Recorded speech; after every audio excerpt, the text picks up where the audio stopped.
Hello दोस्तों, welcome to my channel the study bridge. आज class 10 का चैप्टर 1 रासायनिक अभिक्रिया एवं समीकरण चैप्टर के बारे में हम लोग आज पढ़ेंगे, जिसमें पिछले वीडियो में मैंने विद्युत अपघटन अभिक्रिया तक करवाया था। आज हम लोग चौथा अभिक्रिया पढ़ेंगे, जिसका नाम है एकल विस्थापन अभिक्रिया। तो हम लोग आज चौथा अभिक्रिया के बारे में जानते हैं कि ये होता क्या है।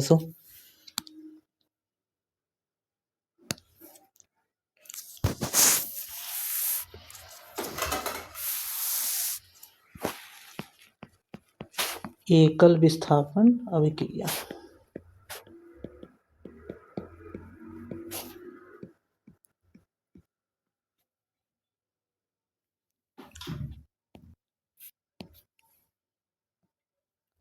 तो देखिए, एकल विस्थापन अभिक्रिया क्या होता है, इसके डेफिनेशन पहले देख लेते हैं हम लोग। वे रासायनिक अभिक्रिया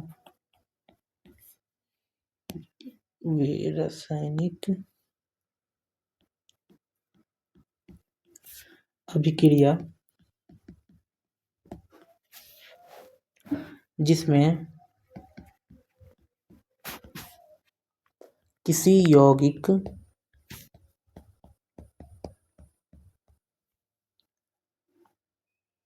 में उपस्थित परमाणु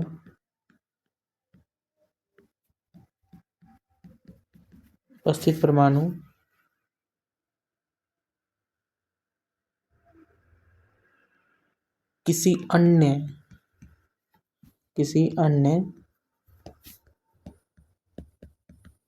परमाणु द्वारा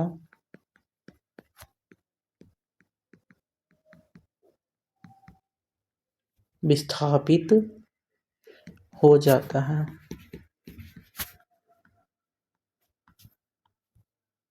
एकल विस्थापन अभिक्रिया कहलाता है।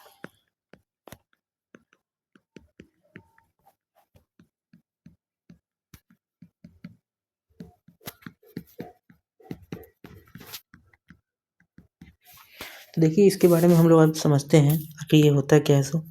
देखिए क्या होता है, वे रासायनिक अभिक्रिया जिसमें किसी यौगिक में उपस्थित परमाणु किसी अन्य परमाणु के द्वारा विस्थापित हो जाता है। तो इसके एग्जाम्पल से हम लोग समझते हैं।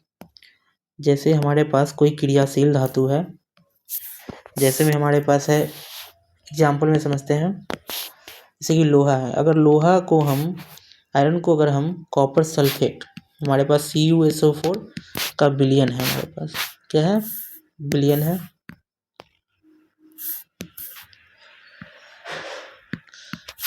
ये हमारे आयरन सॉलिड रूप में है। जब इसका हम लोग अभिक्रिया करवाते हैं, मतलब हमारे पास कोई विलयन है, जैसे कॉपर सल्फेट का हमारे पास विलयन है, और इसमें Fe मिला देंगे, लोहा का चूर्ण मिलाएंगे इसमें, तो क्या करेगा ये Fe क्या है, कॉपर से ज़्यादा क्रियाशील धातु है। आयरन होता है जो कॉपर से ज़्यादा क्रियाशील धातु है, तो ये क्या करेगा, इसको विस्थापित कर देगा, मतलब इस कॉपर परमाणु को यहाँ से हटा देगा और खुद इसके जगह पे चलाएगा। तो बन जाएगा हमारा FeSO4 बन जाएगा, क्या FeSO4 बन जाएगा, और हमें प्राप्त हो जाएगा ये Cu यहाँ से विस्थापित हो गया। देखिए, तो हमारे पास यह FeSO4 ये एक्वस के रूप में हमारे प्राप्त हो जाएगा, और ये सॉलिड के रूप में। तो देखिए यहाँ पर क्या हुआ, जो आयरन था वो कॉपर सल्फेट के विलयन में कॉपर को विस्थापित कर दिया। इससे ये पता चलता है जो Fe होता है सो क्या है, कॉपर से ज़्यादा क्रियाशील धातु है। इसके कारण क्या हो गया, ज़्यादा क्रियाशील धातु कम क्रियाशील धातु को विस्थापित कर दिया उसके विलयन से। इसके और भी एग्जाम्पल हम लोग देख लेते हैं। जैसे एक और एग्जाम्पल है, जिंक धातु है हमारे पास। जिंक धातु को अगर हम मिलाएंगे कॉपर सल्फेट के विलयन में, तो क्या करेगा ये जिंक कॉपर से ज़्यादा क्रियाशील धातु है, तो जिंक भी क्या करेगा, यहाँ से कॉपर को विस्थापित कर देगा और खुद सल्फेट बना लेगा, ZnSO4 जिंक सल्फेट बन जाएगा। इस प्रकार क्या हुआ, यहाँ से कॉपर विस्थापित हो गया, विलयन से कॉपर का क्या हो गया, विस्थापन हो गया। इसलिए इसको बोलते हैं क्या, एकल विस्थापन अभिक्रिया बोलते हैं। यहाँ पर कोई एक विस्थापित हो रहा है, इसलिए एकल विस्थापन अभिक्रिया बोलते हैं। तो इस प्रकार देखते हैं हम लोग, Zn क्या हो गया, Zn से कॉपर से ज़्यादा क्रियाशील धातु है, तभी तो इसे विस्थापित कर दिया। एक तो और एग्जाम्पल देखते हैं हम लोग। जैसे एग्जाम्पल हमारे पास है, जिंक का अगर हम कराते हैं H2SO4 से, तो बनता है ZnSO4। 4 और ये इधर हाइड्रोजन गैस मुक्त हो जाती है। देखिए यहाँ पे हाइड्रोजन को ये विस्थापित कर दिया। तो जिंक ऑब्वियसली ये धातु है तो ये तो हाइड्रोजन से ज़्यादा क्रियाशील होगा ही। इस प्रकार देख रहे हैं जो हमारा जिंक हो गया जो हाइड्रोजन से ज़्यादा क्रियाशील धातु है, इसलिए वो उसको विस्थापित कर दिया। तो इसी को बोलते हैं हम लोग एकल विस्थापन क्रिया, जो परीक्षा में काफ़ी बार रिपीट किया है और पूछता है बराबर ही। इसके बाद नेक्स्ट हम लोग 5वां रिएक्शन देखेंगे जिसका नाम है उभय विस्थापन अभिक्रिया। उभय विस्थापन अभिक्रिया, इसी को द्विविस्थापन अभिक्रिया भी कहते हैं। तो उभय विस्थापन अभिक्रिया क्या होता है उसके बारे में हम लोग जानेंगे, या फिर ये होता क्या है। देखिए इसमें क्या होता है, विस्थापन होगा लेकिन इसमें आयनों के आदान प्रदान के द्वारा इसमें विस्थापन होता है। और उभय विस्थापन मतलब दो होता है, मतलब दोनों तरफ, यानी हमें दो परमाणु का विस्थापन देखने को इसमें मिलेगा। तो देखते हैं इसका डेफिनेशन पहले समझ लेते हैं हम लोग। लिखेंगे वे रासायनिक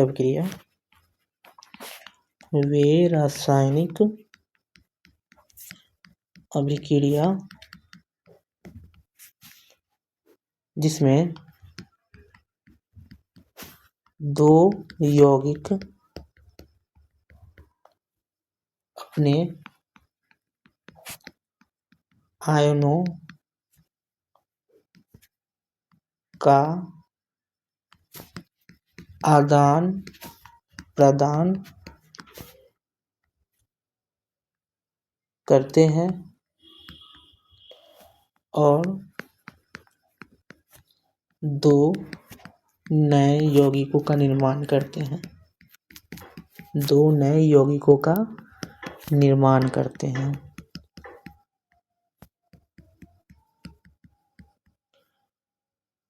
उभय विस्थापन अभिक्रिया कहलाता है। उभय विस्थापन अभिक्रिया कहलाता है। कहने का मतलब ये है हमारा कि वे रासायनिक अभिक्रिया जिसमें दो यौगिक हो, क्या होगा, दो यौगिक, और ये क्या करेंगे, अपने आयनों का आदान प्रदान करेंगे तो नए यौगिकों का निर्माण हो जाएगा, उसी को बोलते हैं उभय विस्थापन अभिक्रिया। इसको भी हम लोग एग्जाम्पल से समझ सकते हैं, एग्जाम्पल समझना आसान हो जाएगा।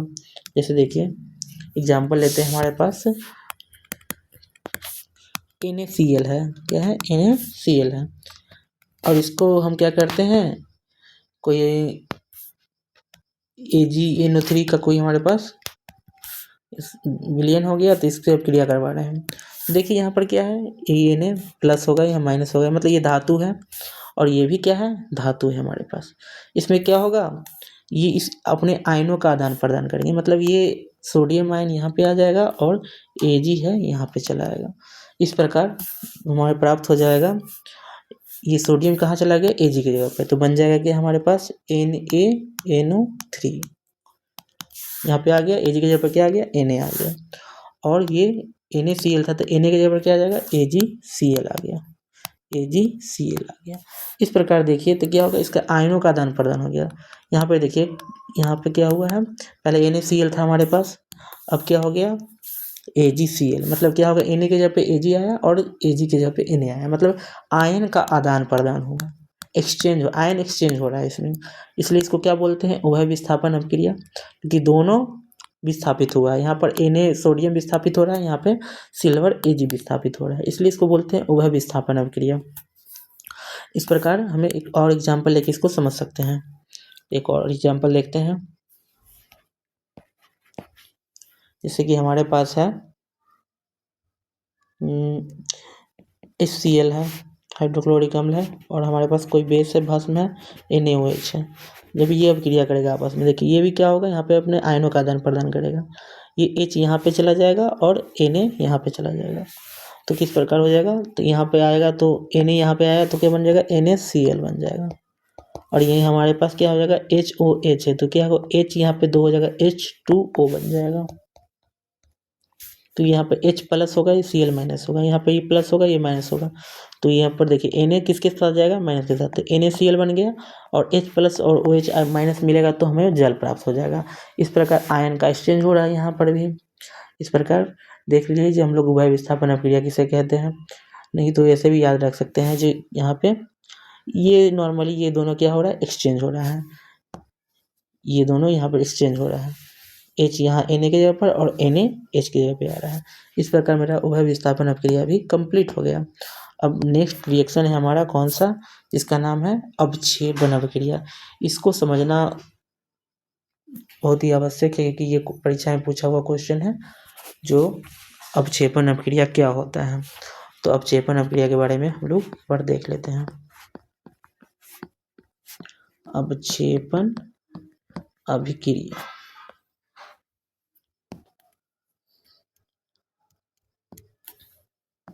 आखिर होता क्या है। देखिए तो अवक्षेपण अभिक्रिया क्या होता है, लिखेंगे वे रासायनिक अभिक्रिया, वे रासायनिक अभिक्रिया जिसमें कोई प्रतिफल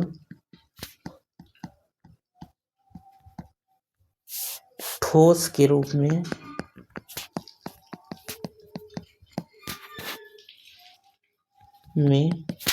विलयन से पृथक हो जाता है, यानी अलग हो जाता है, विलयन से पृथक हो जाता है,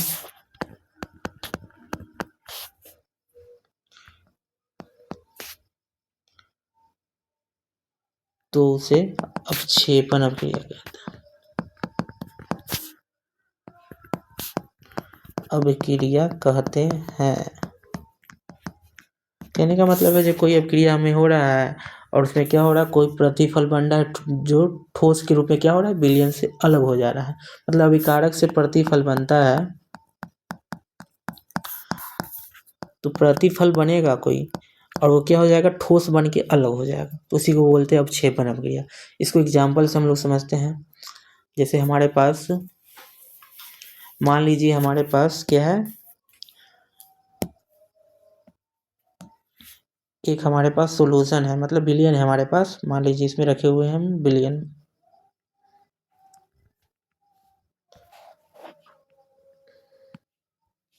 हमारे पास विलयन है यहाँ पे AgNO3, मतलब सोडियम नाइट्रेट का हमारे पास विलयन है AgNO3, ये हमारे पास विलयन है जो क्या है AgNO3 का विलयन है। इसमें मिला हुआ क्या, AgNO3 मिला हुआ है। अगर ऊपर से हम क्या करेंगे, इसमें एक नली के सहायता से या स्टिक की सहायता से क्या करेंगे, इस पे हम गिराएंगे क्या चीज़, सोडियम क्लोराइड का विलयन। मतलब इसमें हम धीरे धीरे करके सोडियम क्लोराइड का विलयन को हम इसमें गिराएंगे। अगर सोडियम क्लोराइड NaCl जैसे जैसे इसमें मिला है, जैसे ही इसमें आएगा मिलेगा ये दोनों, तो क्या हो जाएगा, ये अब क्रिया करेगा तो क्या बना लेगा, इसे रिएक्शन इधर बगल में हम लिख रहे हैं NaCl है यहाँ पर और AgNO3 है, तो ये दोनों विलयन ही हमारे पास है। अब इसमें क्या होगा, हम बोले थे ना जो आयन का एक्सचेंज होता है, ये वह विस्थापन अभिक्रिया, तो Na क्या हो जाएगा, इसके साथ मिल जाएगा तो क्या बनेगा NaNO3। तो यहाँ पे जो सोल्यूशन हमारा जो बन जाएगा क्या चीज़ का, यहाँ पे हमारा सोल्यूशन जो होगा क्या चीज़ का बन जाएगा, यहाँ पे NaNO3, क्योंकि यहाँ पे एक्सचेंज हो जाएगा आयन और बनेगा क्या NaCl बनेगा, सॉरी NaCl नहीं बनेगा, इसको AgCl हमारे पास बन जाएगा। ये Na यहाँ पर NO3 के साथ अभिक्रिया करके NaNO3 बना लिया और यहाँ AgCl के, मतलब यहाँ पे Na की जगह पर Ag आ गया और Ag की जगह पे Na आ गया। इस प्रकार देखिए तो हमें प्राप्त हुआ क्या, यहाँ पे ये विलयन जो बना हमारे पास वो NaNO3 का विलयन हमें प्राप्त हुआ, ये विलयन प्राप्त हुआ। लेकिन अब यहाँ पे NaCl जब गिराया मैंने तो यहाँ पे एक ठोस अवक्षेप बना, क्या बना, अवक्षेप, यहाँ पे अवक्षेप बन गया और यही अवक्षेप क्या है, AgCl का है, सिल्वर क्लोराइड का हमारे पास अवक्षेप प्राप्त हुआ। तो हम बताया तो मैंने इससे पहले कि जब कोई भी अवक्षेप प्राप्त हो तो उस अवक्षेप को उल्टा तीर के साइन से प्रयोग करके हम उसको सूचित कर सकते हैं। इस प्रकार ये क्या हो गया, एक अवक्षेपण अभिक्रिया है। तो इस प्रकार देखिए हमें जो AgCl क्या हुआ, अपक्षेप के रूप में प्राप्त हुआ। इस प्रकार मेरा अपक्षेपण अभिक्रिया कंप्लीट हो गया। इसको नॉर्मली रिएक्शन के रूप में लिखेंगे तो हम इतना ना भी करें तो बस ये रिएक्शन लिख सकते हैं। AgCl हमारे पास है, NaNO3 है और NaCl है और AgNO3 है। ये 2 विलेन है हमारे पास। जब क्रिया करेंगे तो बन जाएगा NaNO3 और इधर AgCl बन जाएगा। और ये हमें अपक्षेप के रूप में प्राप्त हो रहा है, इसलिए हम उसको उल्टा तीर के चिन्ह दे देंगे, जिससे हमें पता चलेगा जी ये अपक्षेप के रूप में प्राप्त हो रहा है। इस प्रकार आज का वीडियो हम लोग का यही कंप्लीट होता है और नेक्स्ट क्लास में हम लोग उदासीनीकरण अपक्रिया और ऑक्सीकरण अपकरण और प्रकाश रासायनिक अपक्रिया के बारे में हम लोग विस्तार से पढ़ेंगे। तो आज के लिए इतना ही। थैंक यू, धन्यवाद।